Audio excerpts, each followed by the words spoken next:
Hello, hello. Good morning, good morning, good morning. Kanina, katatapos ko lang maglinis doon sa loob, guys. So, ngayon, dito na naman ako maglilinis sa aking mga bulaklak. Kasi alam niyo na, guys, puno sila ng alikabok. So, kailangan ko silang hugasan. Di ba? So, ayan. Ayan ang tubig ko. Ayan. Ayan, oh. Ito, parang yung hose na malaki, sinaksak ko doon sa aking sa may puso. Tapos ayan.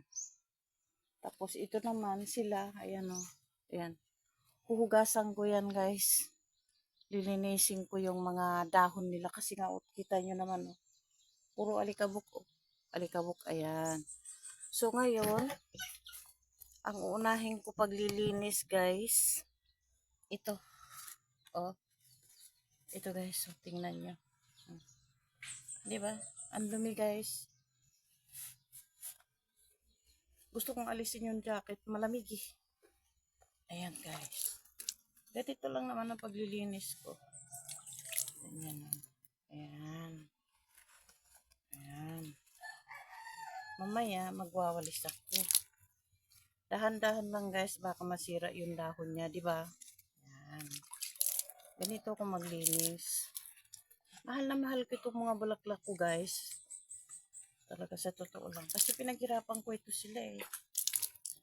Pinaghirapan ko talaga. Nag-ano ito, alam nyo ba na ito, maliit pa ito. Bigay lang ito sa akin kasi pag binili ko ito dati, mahal. Mahal yung mga ganito mga flowers, guys. So, ayan. Nasira lang kasi nga napabayaan ko doon sa may na arawan, which is bawal sa kanila. Maliit pa lang ito na dumating sa akin. Parang ganito lang kalaki yung dahon niya. Pinalaki ko talaga siya sa totoo lang. Inalagaan. Tagal na ito sa akin. Ayan.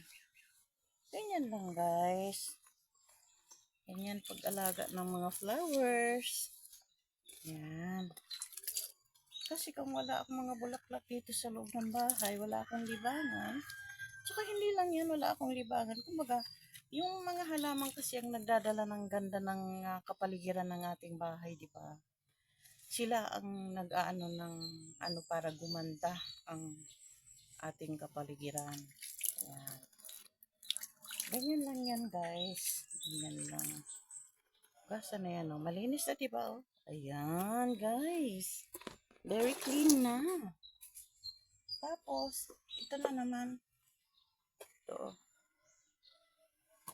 Madumi, guys. Madumi yung dahon nila. Alam mo naman, ito mga bulaklak, parang mga tao din ito eh. Kailangan mo alagaan, diligan. Ganyan ako, guys. Magmahal ng mga halaman ko. Alagang-alaga ko ito sila, guys. So, hanggang dito na lang kasi parang tumagal na. Marami pa akong gagawin, guys. So, hanggang dito na lang sa uli. Maraming salamat at saka maraming salamat din doon sa mga nanood ng aking uh, long form video at saka live. And then sa aking content. Maraming salamat sa inyo. Okay, guys, hanggang dito na lang. I love you all and God bless us all. Bye-bye!